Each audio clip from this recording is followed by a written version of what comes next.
Hello everyone, this is section 2.1 in Instantaneous and Average Velocity. So this brief opening section is going to illustrate how the idea of limit arises from two seemingly unrelated ideas, which is to find the instantaneous velocity of a moving object and finding the slope of a line tangent to the curve. These two problems are going to provide insights into what limits are on an intuitive level. And in the remainder of this chapter, we're going to develop carefully and going to fill in how to approach this notion of limit and how to calculate. Now, let's go with average velocity. Suppose that you want to calculate your average velocity as you travel along a straight highway.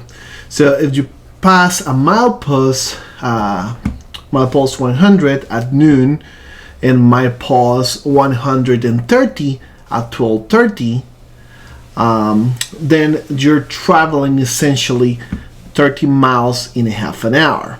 So your average velocity over this time interval is going to be given by 30 miles over 0.5 hours, which is going to be 60 miles per hour. But you might be wondering why do I get this calculation? So let's take a look briefly to what's going on.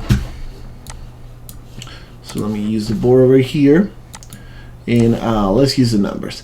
So notice that this is why it's called average velocity, because we're making an average of what is the difference in the distance over the difference on the time.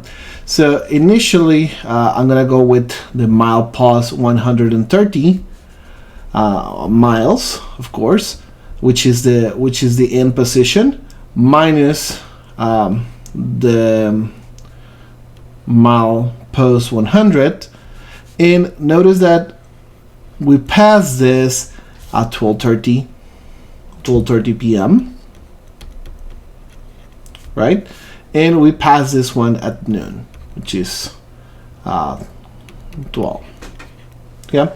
So essentially, there is a difference of 30 miles over a difference of 30 minutes. So 30 minutes. Or if we want to establish this in terms of hours, then we can talk about 30 miles over 0.5 hours, since it's half an hour, right?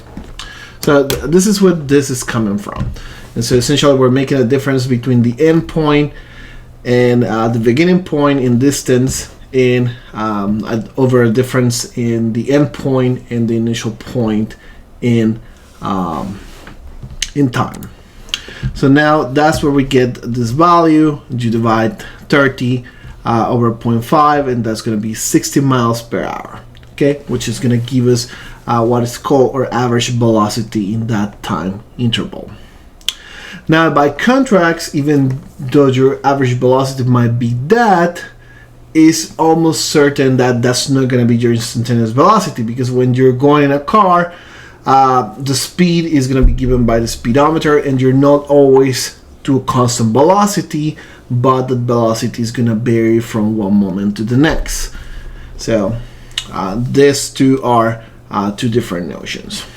Now, just to give you another example of average velocity, let's take the idea of launching a rock vertically upward from the ground with a speed of 96 feet per second.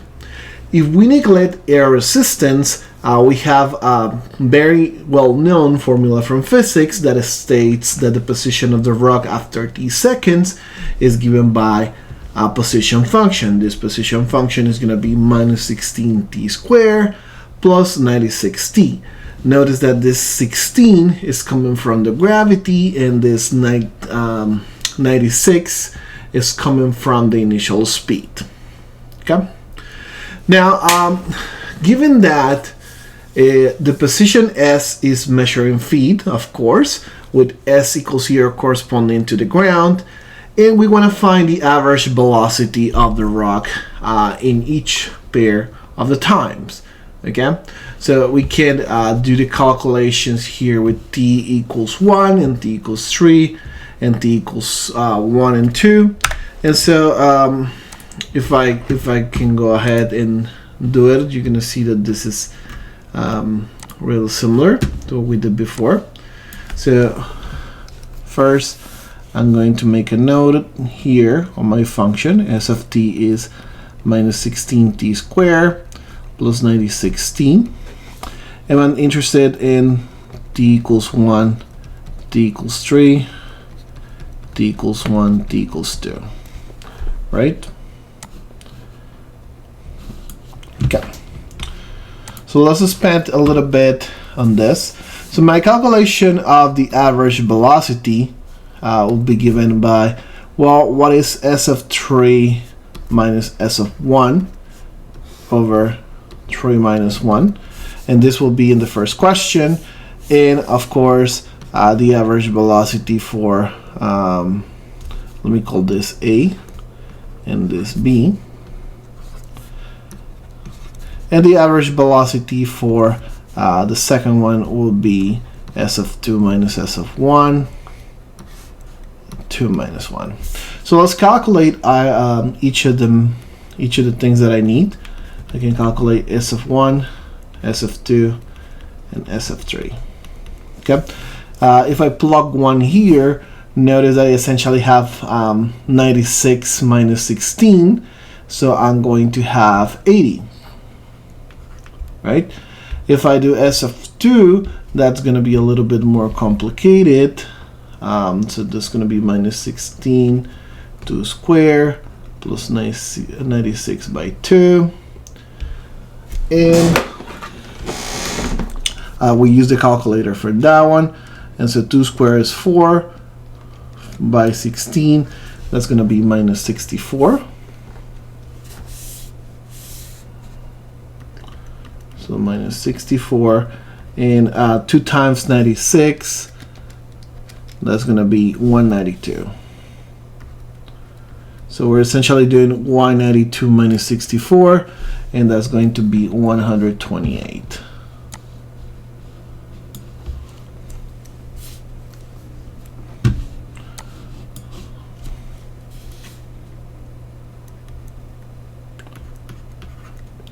And now I can do the same thing for this. Okay, let me give me a little bit of space.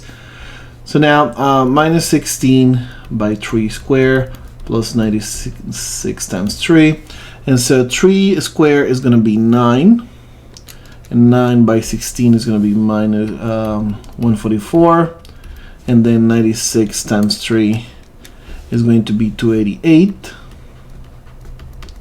right? So 288 minus 144 is just going to be 144 again. So now I have all the values that I need. S of 3 is 144 minus S of 1 is 80 over 2.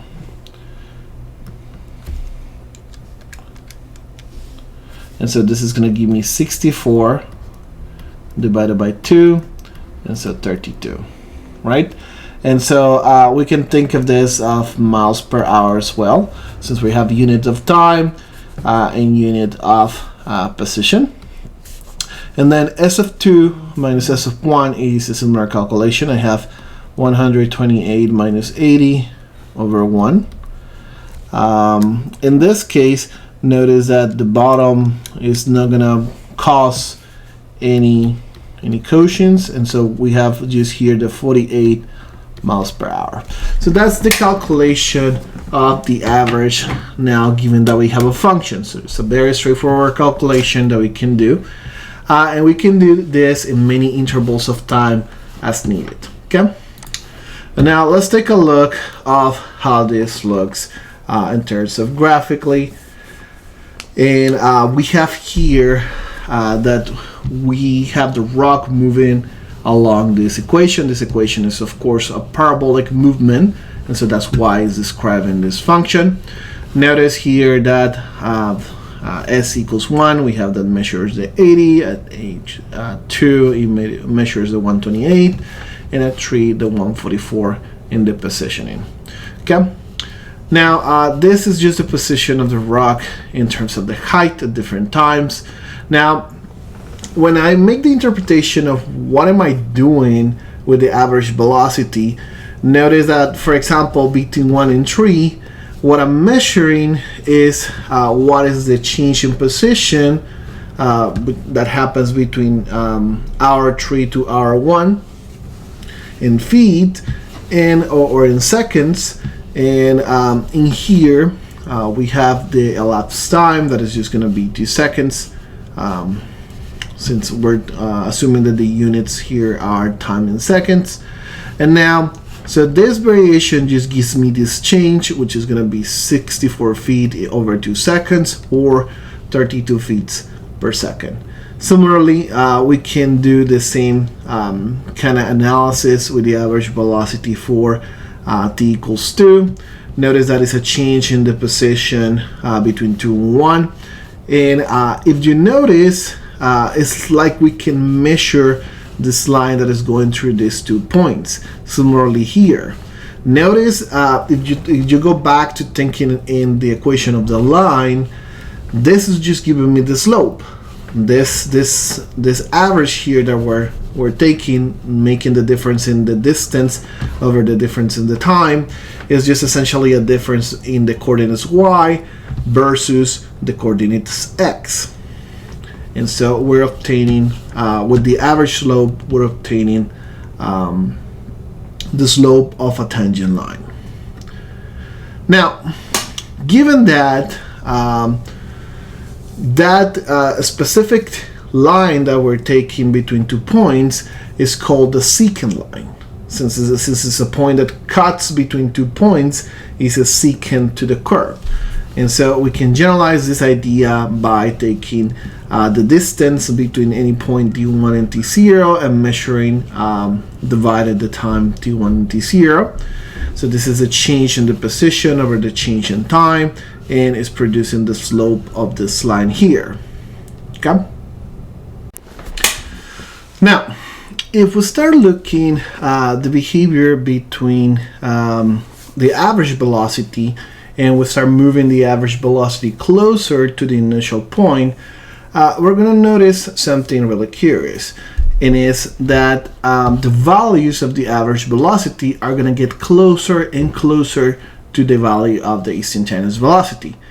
The average velocity is something that we can calculate by the average formula, and the instantaneous velocity is going to be related to a specific function that we can give, or to the slope of the tangent line. So in the same way that we can approach the tangent line by secant lines. Notice that if this is a tangent line at this point, but you can start using secant lines to approach the value of that slope, then we can approach the average velocity, the instantaneous velocity, via the average velocity. So notice here in the values from before, when we were at 2, the average velocity was 48. When we were at 1.5, the average velocity was 56, and then 1.1 is 62.4, which is actually really close to what the value of the instantaneous velocity is going to be in 1. Okay, we can see that directly over the graphing here. And so you can see the approximation. Initially, when we're at 2, this is 48. Then the slopes start getting closer to the value of 64. And when we are at 1.1, we're in 62.4. And so you can see graphically how the inclination, which is the measure of the slope, is what the slope is measuring, is very close between this and this. Okay, so to summarize, we have the relationship between average velocity and secant line. The average velocity is going to be the change in the position divided by the change in time, And the slope of the secant line is just the change in S by the change in T. So that immediately gives me this relationship between average velocity and secant line. And how do we compute exactly the instantaneous velocity of a single point? Well, in a way, given by what we showed before, the instantaneous velocity can be computed by making the average velocity over the interval t0 to t1, and then we're going to decrease the length between t0 and t1. We can make t1 very, very close to t0, and that's going to give us a very good approximation of what the instantaneous velocity is if we don't have the function for it. Okay. Now, this number that we have here is going to be called a limit. When we say we're approaching by getting closer, that approximation is called a limit. And so that's what we're going to see in this section. So the notion of tangent line and secant line is going to be very important in calculus, so that's why we start with this notion. This is going to go back with us not only in the notion of limit but also on the notion of the derivative. Now, the average velocity in summary is just the velocity over an interval of time, but the instantaneous velocity is just the velocity at a single point. Okay. Now, again, notice that the approximation happens when we move closer and closer, and so then when we get to the point that we want, we can make the immediate relationship between the instantaneous velocity being the limit of the average velocity as t approaches 1. So we can use this notation. The instantaneous velocity is the limit when t goes to 1 of s of t minus s of 1 divided t minus 1, and this in this point that's going to be 64 feet per second. On the other hand, notice that the slope of the tangent line of 1, 80 is the limit of the slope of the secant lines approaching when t goes to 1. So the slope of the tangent line, the m10 here, is the limit of s of t minus s of 1 over t minus 1, which essentially is going to produce the same number, 64. Okay, so this is the motivation of limits. Well, now let's take a look at a more precise idea of what this is.